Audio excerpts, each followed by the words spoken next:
Opté por una especie de pequeña biografía intelectual, política de Marx.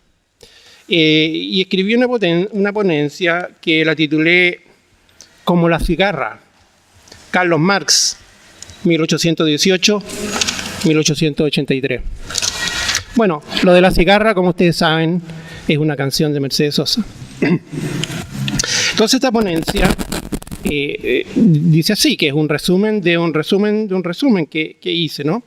Dice, Carlos Marx nació el 5 de mayo de 1818 en la ciudad de Treveris, ubicada al suroeste de Alemania.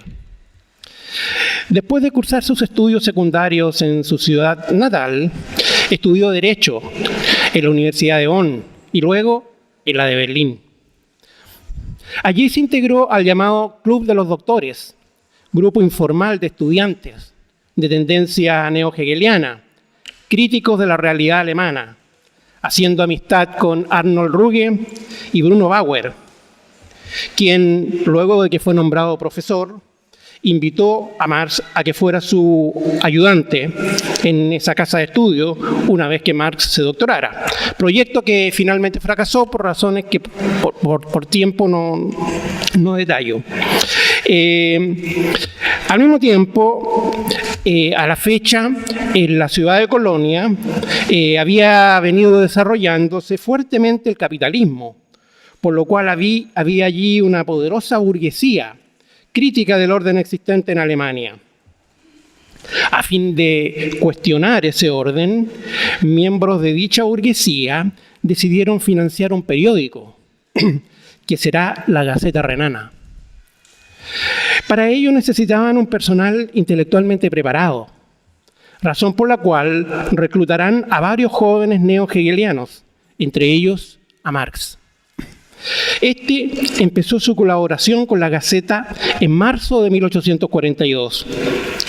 Ya en octubre asumió la dirección de ella. Desde allí impulsó fuertes críticas en contra del orden establecido en Prusia. Como resultado de ello, la Gaceta fue suspendida. Sus financistas, miembros de la burguesía renana, quisieron salvar la revista, comprometiéndose con la autoridad a morigerar su tono. Marx no aceptó y presentó su renuncia, a la par que decidió emigrar a Francia. La gran conclusión que sacó Marx de su experiencia en la Gaceta Renana consistió en que la burguesía alemana, conciliando con la monarquía feudal prusiana, no era capaz de luchar por la libertad, y que ello se debía al temor que le inspiraban las clases subalternas, cuya situación Marx había empezado a conocer en su labor periodística. Marx era una persona de familia de clase media, de origen judío. En ese marco, Marx empezará a romper con sus orígenes intelectuales neo-hegelianos. Tenía 25 años solamente. Esa ruptura dará pasos enormes en Francia, donde el joven Marx se instaló en octubre de 1843. Con Ruge, Marx había acordado publicar en la capital francesa unos anales franco-alemanes, revista que alcanzó a publicar un solo número, fracasando ante las divergencias que pronto surgieron entre ambos, Marx y Ruge. En ese número, aparecido en febrero de 1844, el mismo año en que escribiría su manuscrito económico-filosófico, Marx publicó dos trabajos que elaborara a fines del año anterior, 43. Uno fue la cuestión judía y el otro, la crítica a la filosofía del derecho de Hegel. En la cuestión judía, siempre polemizando con los neo-hegelianos, Marx planteó la tesis según la cual la emancipación política, entre comillas, o sea, la instauración del régimen liberal burgués, si bien era un avance, sobre todo para Alemania, no equivalía todavía a lo que llamó la emancipación humana, entre comillas, puesto que equivalía, digamos, el régimen liberal burgués al reinado del egoísmo y del dinero, argumentó Marx. La emancipación humana sería otra cosa que todavía Marx no acierta a definir del todo. No menos importante es la tesis que Marx enunció en este texto, según la cual el Estado e incluso las ideas no se comprenden por sí mismos, sino que deben ser entendidas a la luz de la sociedad civil. Esto es, de las históricas relaciones sociales, que serían su base real. En la crítica de la filosofía del derecho de Hegel, cuestionando la tesis idealista de los neo-hegelianos, según la cual el motor de la historia son las ideas y que el cambio de la realidad depende del cambio de ellas, y por tanto de la crítica de los intelectuales, Marx postuló que, comillas, el arma de la crítica no puede sustituir a la crítica de las armas, que el poder material tiene que derrocarse por medio del poder material, cierre comillas. Aunque, agregó comillas, la teoría se convierte en poder material tan pronto se apodera de las masas, cierre comillas. Así, Marx, ya desilusionado de la burguesía y distanciado de los neo-hegelianos de donde provenía, pasaba a poner en las masas el sujeto de la emancipación humana.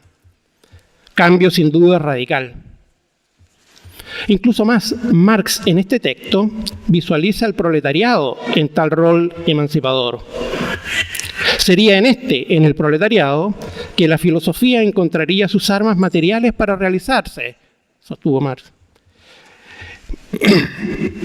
Mientras que, por su parte, el proletariado, única clase que por sus extremas condiciones de vida no tendría ningún interés que defender en el marco del orden existente, encontraría en la filosofía las armas espirituales para emanciparse. Tal concepción sobre el rol del proletariado, visto como un instrumento de la filosofía, es lo que Marx superará como resultado de su experiencia en Francia.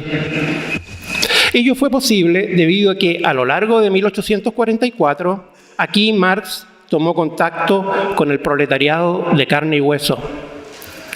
En efecto, durante su exilio parisino, Marx, junto con dedicarse a sus estudios, que no puedo detallar, se vinculó a las sociedades obreras, muchas de ellas secretas, sobre todo con la Liga de los Justos, conociendo sus luchas en las que se involucró.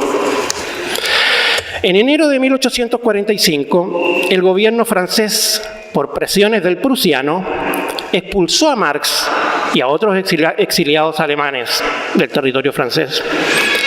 Marx tuvo que instalarse entonces con su familia en Bruselas. Allí continuó con sus estudios de economía y de crítica a la economía clásica, sobre todo inglesa. En marzo se le unió Engels, quien relata que por entonces Marx ya tenía claras las principales líneas del materialismo histórico, que juntos se dedicarían a profundizar. Pero no con afán meramente académico, sino con el propósito de contribuir a las luchas del movimiento obrero, al cual siguieron vinculados, estableciendo ahora contacto con las organizaciones obreras inglesas, dirigiéndose a tales efectos a la isla. Al mismo tiempo, empezaron a escribir la ideología alemana. Entre las numerosas tesis que este libro contiene, aparte de la que argumenta que la ideología dominante en cada sociedad es la de la clase dominante, cabe destacar aquella otra que sostiene que, comillas, el comunismo no es un Estado que debe implantarse, un ideal al que haya de sujetarse la realidad, sino el resultado del movimiento real, de un movimiento real que anula y supera al estado de cosas actual, cierre comillas. Esto es, el comunismo sería una tendencia objetiva del movimiento histórico y no un invento de doctrinarios. Paralelamente, Marx escribió sus tesis sobre Feuerbach, donde sobre todo cuestionó la tesis de la filosofía materialista hasta entonces existente, que sostenía que el hombre era un ser natural, determinado por sus circunstancias. Marx respondió sosteniendo que a través de su práctica, siempre en condiciones dadas, los hombres transforman sus circunstancias, con lo cual simultáneamente se transforman a sí mismos. Marx fundó así un materialismo nuevo, que algunos denominan dialéctico. Bajo estos supuestos, escribió su famosa 11ª tesis, que sostiene que los filósofos se han limitado a interpretar el mundo, cuando de lo que se trata es de transformarlo. Desde estas posiciones, Marx y Engels debatieron activamente con otras corrientes ideológicas que por entonces existían en el seno del movimiento obrero europeo. Así, por citar un solo caso, cuando Proudhon publicó su libro Filosofía de la miseria, Marx le respondió publicando en 1847 su texto Miseria de la filosofía.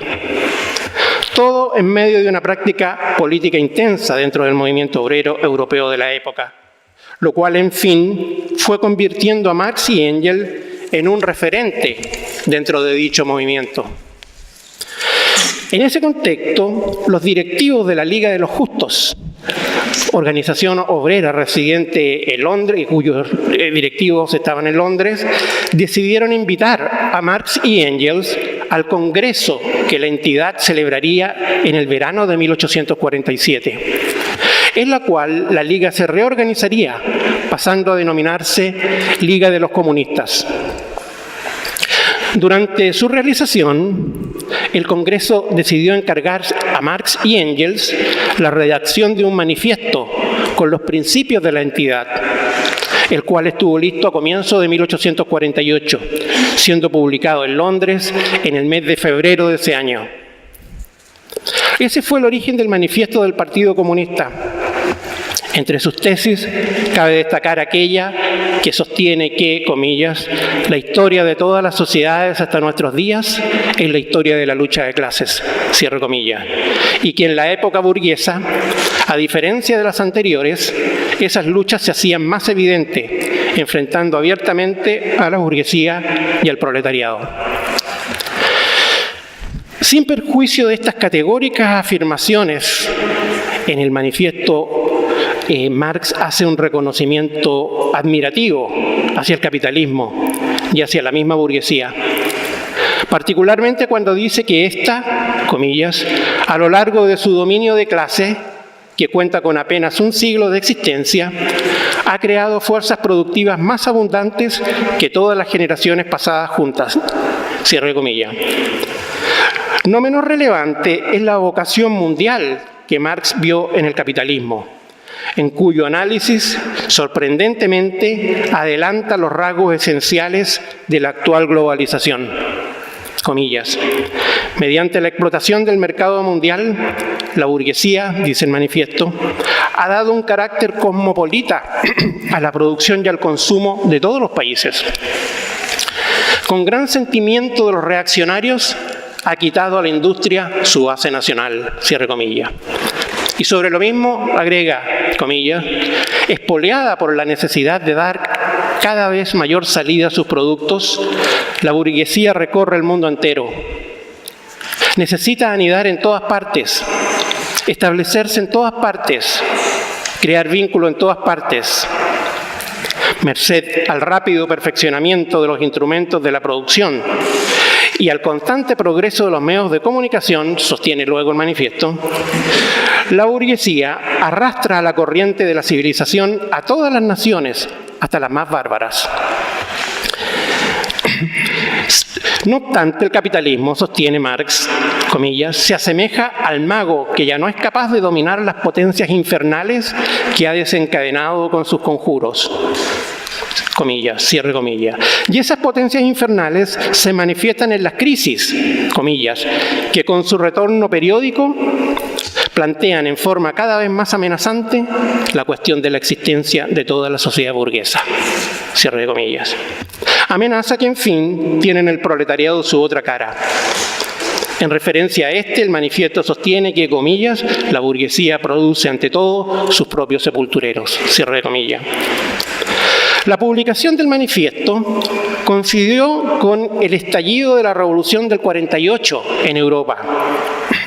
en la cual Marx se involucró activamente, cuestión en la que no podemos aquí entrar.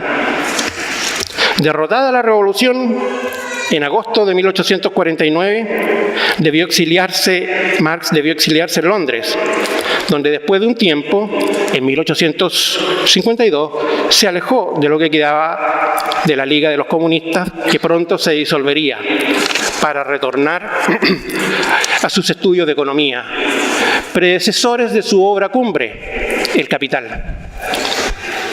No por ello dejó de emprender otros estudios.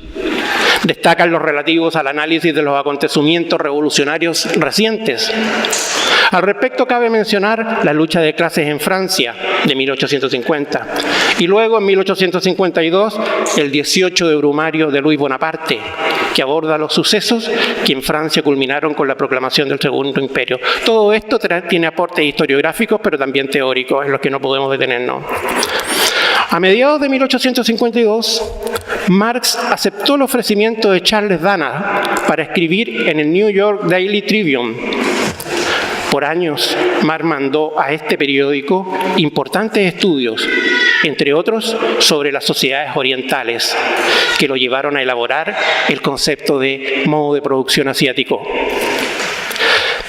En cuanto a sus estudios de economía, continuados durante toda la década, por el momento que cristalizaron en la contribución a la crítica de la economía política, publicada en 1859, en cuyo prólogo Marx sintetiza las tesis fundamentales que, dice, sirvieron de, comillas, hilo conductor a todo su estudio. En el verano de 1864, Marx fue invitado a participar en la Asociación Internacional de Trabajadores, conocida como Primera Internacional, la que se había formado recientemente. Aceptando, Marx redactó sus estatutos, en los cuales sostiene que, comillas, la conquista del poder político se ha convertido en el primer deber de la clase obrera, cierro comillas. Luego, Marx fue elegido como miembro del Consejo General de la entidad, pasando a desempeñar un rol central en ella, mientras que en las noches trabajaba en su obra El Capital. El primer tomo de este apareció recién el 14 de septiembre de 1867. Allí, entre muchas otras cosas, Marx, basándose en la teoría del valor, puso de manifiesto que en el capitalismo todo se transforma en mercancía, incluyendo la fuerza de trabajo, cuyo uso temporal es adquirido por el capitalista a cambio de un salario, con el cual el trabajador puede reproducir su vida de tal. Marx descubrió, sin embargo, que la mercancía fuerza de trabajo posee aquí una característica especial, a saber, su valor de uso excede su valor de cambio, lo que significa que durante su jornada laboral el trabajador produce un valor superior al que recibe en forma de salario, valor con el que se queda el capitalista. Es la plusvalía, fuente de la acumulación del capital, base de la acumulación de la riqueza en un polo de la sociedad y de la pobreza en el otro. De este modo, Marx puso de manifiesto que la esencia del capitalismo consistía en la explotación de la clase asalariada, sea de servicios como de la producción, por parte de la clase dueña de los medios de producción. Marx se dedicó los últimos años de su vida a la elaboración de los tomos 2 y 3 del Capital, los que no llegó a terminar, siendo luego en base a los papeles que dejó redactados y publicados por Engel. En relación a estos últimos años, cabe hacer mención, para ir terminando, a dos textos fundamentales que también elaborara. Uno es la Guerra Civil en Francia, escrito en 1871, y el otro, la crítica al programa de Gotha, que fuera redactado en 1875. El primero fue escrito a propósito de la Comuna de París, que fue la primera vez que el proletariado tomaba el poder político. Las conclusiones que Marx extrajo de esta experiencia fueron: A, que el proletariado en el poder no puede gobernar con la máquina del Estado de la burguesía y que para los efectos requiere construir otra. B, que este nuevo Estado estaría formado por los representantes obreros elegidos por sus bases, revocables en todo momento y con sueldos no superiores a los de un trabajador calificado. C, que ese Estado prescindiría de un ejército permanente, el cual sería reemplazado por los obreros en armas.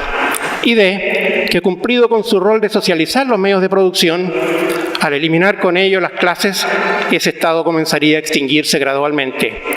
Ello en razón de que el Estado es un aparato de dominación de clase que solo existiría mientras éstas existan. De la crítica al programa de Gotha habría que destacar una tesis fundamental, aquella que distingue dos fases de la sociedad comunista. La primera, llamada socialismo, que materializaría el principio, comillas, de cada uno según su capacidad, a cada uno según su trabajo, cierre comillas. Mientras que la segunda, la fase superior de la sociedad comunista, realizaría el principio, comillas, de cada cual según su capacidad, a cada cual según sus necesidades, cierre comillas, cuya premisa sería la superación del principio de la escasez, cosa que ocurriría, comillas, cuando el trabajo no sea solamente un medio de vida, sino la primera necesidad vital. Y sobre todo, cuando con el desarrollo de los individuos y en todos sus aspectos crezcan también las fuerzas productivas y corran a chorro lleno los manantiales de riqueza colectiva, cierre comillas. En relación al enorme desarrollo de las fuerzas productivas que supondría la fase superior de la sociedad comunista, hay que decir que Marx era también un pensador de la técnica. En su época seguía con entusiasmo sus avances, considerando que necesariamente conllevaban una transformación de las relaciones sociales, creando las condiciones materiales de una sociedad más avanzada. Al respecto, ¿qué diría si hoy resucitara y viera el gigantesco desarrollo de la robótica, que eliminará, como ya lo está haciendo, millones de puestos de trabajo? ¿No consideraría acaso que este gigantesco desarrollo de las fuerzas productivas es incompatible con las relaciones de producción capitalista, tipo de contradicción que, según lo señalara en el prólogo a la contribución de la economía política? ¿Es precisamente lo que en la historia suele abrir paso a un periodo de revolución social? No es casualidad que el gobernador del Banco de Inglaterra, Mark Carney, en el marco del evento Canadá Grand Summit, realizado recién el sábado antepasado, dijera con alarma que, comillas, Marx y Engels podrían volver a ser relevantes si el auge de los robots lleva al desempleo masivo, cierre de comillas. Inquietud en la que han coincidido otros importantes representantes del capital mundial. De este modo, otra vez, un fantasma empieza a recorrer Europa. Por último, digamos que Marx murió el 14 de marzo de 1883, siendo enterrado en el cementerio de Highgate, en Londres. Pero con Mercedes Sosa perfectamente podría decir: tantas veces me mataron, tantas veces me morí, sin embargo estoy aquí resucitando. Gracias doy a la desgracia y a la mano con puñal porque me mató tan mal y seguí cantando. Gracias.